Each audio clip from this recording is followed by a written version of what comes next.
علما څوک نشي ګمراه کولی. زه پوره په تسلۍ سره ویم، ذمهدارۍ سره ویم، د دلایلو دنیا کې یو عالم څوک نشي ګمراه کولی. دا ته که بعضې مولیان په نظر راځي چا مذهب پرېښودو، چا عقیده نظریه بدل کړله، قسم دې راغې وجه دا نه وه چې هغوی ته چا دلیل پیش کړی و، د دلیل په بنیاد باندې اړولی.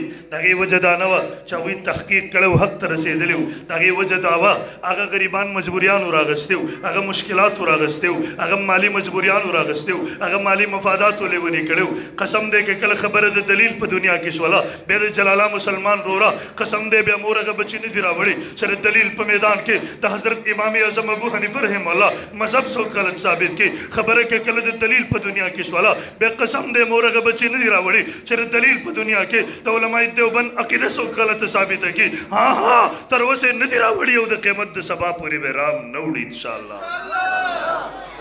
زه د جذباتو په بنیاد نه ویم، قسم زه 9 کاله عملي تجربې په بنیاد ویم. زما د ټولو سره واسطه راله، زما ورسره ناسته وشو، باسونه مې ورسره وشو. زه دا غرونو ته م ورغلی یم، زه د کلو بانډو ته م ورغلی یم، زه د صحراګانو ته م ورغلی یم. قسم دی ما خپل اواز وررسولی دی.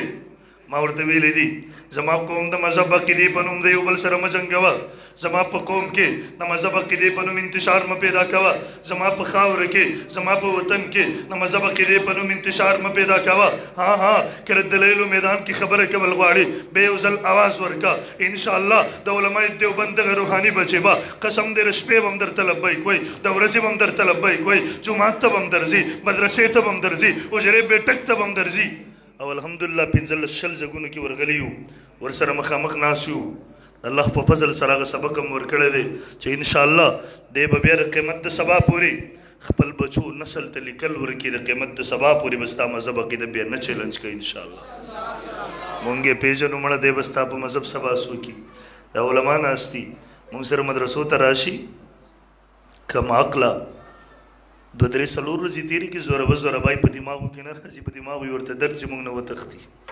2-3 ورځو کې وتښتي مونږ نه، چې هلته دې ور باندې پېښ شي، 40 ورځو کې ورنه شیخ القرآن جوړ کړي، کال کې ورنه مجتهد جوړ کړي. هغه ظالم دلته په سر په صغیر سر په کبیر نه پوهېدو، هلته لاړو هغه ظالم اوس د امام ابو حنیفه ګریوان ته لاس وراچوي، اوس شیخ زکریا نور الله مرقده ورپسې کنځل کوي، اوس اسلافو پسې بدرد وایي، اولیاء امت ته کنځل کوي. محترمو په خپل مذهب عقیده کلک ودرېږئ، دا مه پرېږدئ، ودرېږو به انشاءالله. قسم دی د دلایلو دنیا کې د حضرت امام اعظم ابو حنیفه رحمه الله مذهب دا دومره مضبوط مذهب دی، دا دومره ټوس او محکم مذهب دی.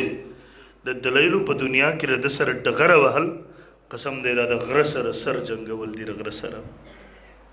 اوس د غره سره چې څور سر جنګوي خو سر بیا ماتېږي که نه، نور به څه کېږي.